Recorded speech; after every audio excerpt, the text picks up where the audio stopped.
maka malaikat maut turun ke sini. Makanya ketika sakaratul maut sudah datang, maka yang baca Quran hentikan. Kenapa? Oh, memang gitu ya. Jangan semakin kenceng. Ayo Pak, insya Allah Pak, gitu. Al-Baqarah Pak, Al-Baqarah Pak. Al-Kahfi, Al-Kahfi. Enggak lah. Yang baca Quran berhenti dulu. Kemudian digantikan dengan kita mentalkin. Antum agak ke sana dikit. Masya Allah ya. Orang yang meninggalnya kooperatif ini.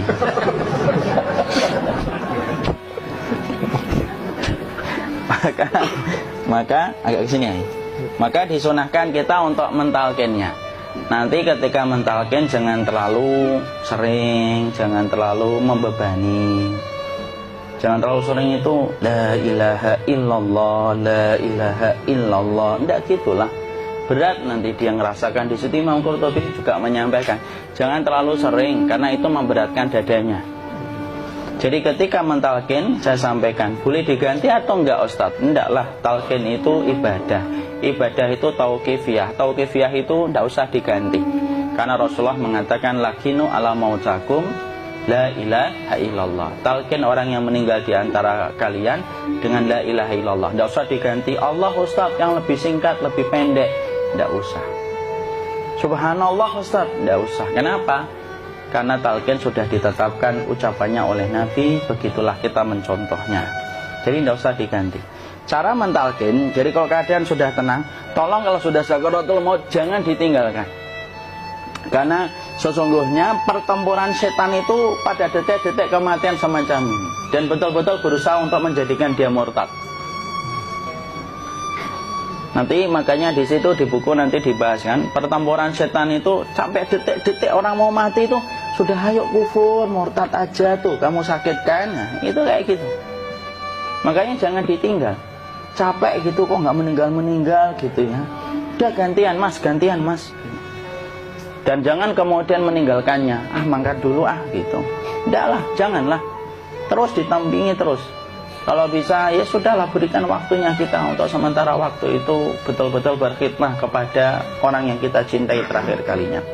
Cara kita kemudian mentalkin adalah, yaitu adalah di sebelah kanannya la ilaha illallah. Biarkan dia mencerna dulu, tidak usah buru-buru kemudian kita langsung nimpali lagi. Dia mencerna dulu sembari kita doakan, peluk, ya Allah dimudahkan gitu. Kalau ada orang yang bisa ngucapin la ilaha illallah, itu siapa yang memberikan itu Ustaz? Yang memberikan kekuatan Allah Pak. Karena ngomong aduh aja sudah tidak mampu. Makanya Allah berfirman dalam surat Ibrahim, yusabbitullahu alladhina amanu bil qawli tsabit fil hayatid dunya wa fil akhirah.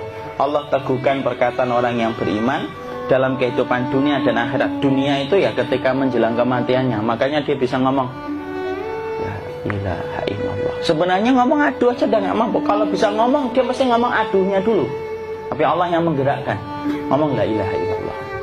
Makanya mangkana akhiru kalamihi la ilaha illallah dakhalal jannah. Barang siapa akhir kalamnya itu adalah la ilaha illallah, pasti masuk surga. Makanya kita lagi la ilaha illallah. Dah, cerna dulu. Tidak usah minta diburu-buru ya. Tidak usah gini, ayo la ilaha illallah. Ayo.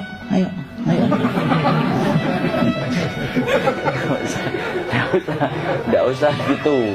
Ya, biarkan dia pelan-pelan gitu. Ayo tapak, ya Allah capek saya Pak. Enggak usah gitu. Ya ucapkan la ilaha illallah. Kemudian dia mencerna. Lalu kalau dia sudah mengatakan, untuk mengatakan la ilaha illallah. Ya, kalau sudah mengatakan la ilaha illallah, berarti sudah. Tidak usah ditalkin lagi, tidak usah. Belum meninggal juga sih. Tidak apa-apa, biarin aja. Dia di situ aja. Kecuali dia ngomong lagi dan gak usah diajak ngomong alhamdulillah ya Pak, ya Allah gitu. Terus dia jawab alhamdulillah. Itu berarti ucapan terakhirnya alhamdulillah. Atau ketika habis ditalkin la ilaha illallah, dia ngelihat air. Nah, itu berarti ucapan terakhirnya air. Talkin lagi. Nggak usah marah. Aduh Pak minta air. Kuncinya mau minta air nanti aja dikubur gitu loh. Jangan gitu. Biarin aja. Jangan kemudian setelah la ilaha illallah La ilaha illallah. Terus, ayo tutup, awas ya ngomong lagi ya. Nggak usah gitu juga. Maka kemudian setelah la ilaha illallah sudah, nggak usah diajak ngomong gitu. Terus kemudian nggak usah ada anaknya perempuan, ya Allah Pak, sudah bisa ngomong la ilaha illallah, usah gitu. Cukup dalam hati alhamdulillah gitu. Diam kita dengerin gitu. Disitulah nanti biasanya detik-detik dia terakhir. Dia nanti ngeliat di sini Pak, prosesnya itu nanti kaki langsung sebagian jempol dingin dia. Kaki, telapak kakinya langsung kalau kita geningkan dingin kayak kaki yang kena AC langsung. Kemudian dia langsung ningkup gini, dikit dia, mulai kaku dia. Atau kalau enggak, gini dia. Langsung kayak jatuh, kayak kepala nanti yang paling terakhir. Kepala itu pasti ada gerakannya Pak, ini meninggal itu. Pasti gitu. Pasti gitu. Karena apa? Sudah tidak ada beban ruh yang menahannya. Ya, cabut ya, set pelan, maka kemudian malaikat itu. Tapi tetap sakit lah, walaupun dikatakan ringan, tetap sakit. Maka kemudian sakit gitu, ngelewatin sini, jantung kemudian sudah tidak berfungsi.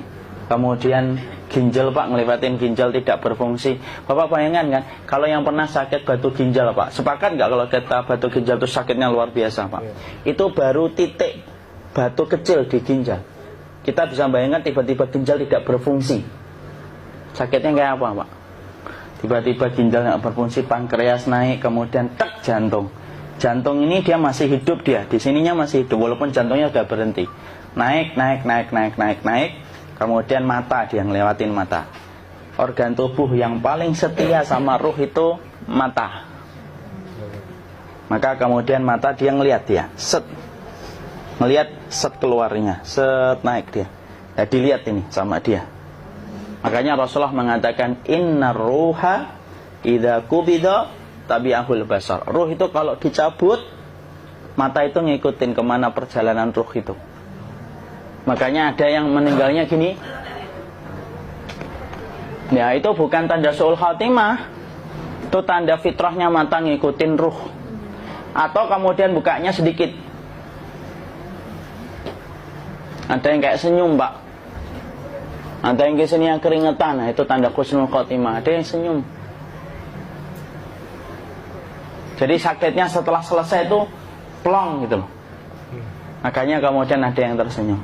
Maka itu tanda. Kalau kita ngelihat orang yang membuka mata kayak gini, tidak usah takut. Cepat-cepat kemudian kita nanti tutup. Biasanya kalau terlalu lama, itulah yang menjadikan ini tidak bisa ditutup. Makanya harus pakai kapas akhirnya. Karena apa? Karena pas meninggal nggak langsung ditutup. Biasanya karena perawat takut, dokternya juga nggak tahu itu, dibiarin itu. Makanya ada beberapa mata yang ditutup pakai tensoplas kan? Sebenarnya kalau langsung bisa nutup dia, fitrahnya nutup mata itu. Jadi kemudian kita baca Allahumma firlahu warhamhu wa'afihi wa'fuanhu atau bismillah wassalatu wassalamu ala rasulillah, tutup. Bismillah. Tidak usah takut. Kecuali buka lagi ya, ini baru kita kabur bareng. Kalau buka lagi Pak, insya Allah Pak, ya Allah ya kita kabur bareng-bareng Pak. Diusap Pak, diusap ini. Enggak disenggol gini enggak. Begini kan, sudah meninggal dunia. Tangan boleh begini, boleh diluruskan, tidak ada ketentuannya.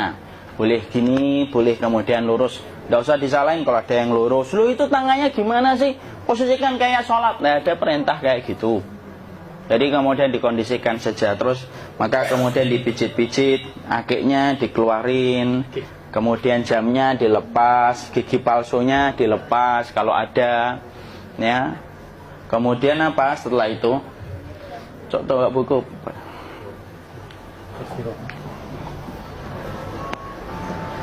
Kemudian kalau bisa awal-awal kemudian taruh buku atau sesuatu yang agak berat di perutnya ketika baru meninggal dunia. Kenapa kemudian ditaruh kayak gini? Bukan apa-apa, supaya membantu sisa-sisa pencernaan dia untuk keluar. Nanti Pak, biasanya kalau kita taruh agak yang berat gini atau kemudian kita gini-gini kan, ini udah makan belum Maki? Udah makan belum makan kok udah gede ya. Maka pencet-pencet kayak gini biasanya nanti ketika dimandikan, nah pas dimandikan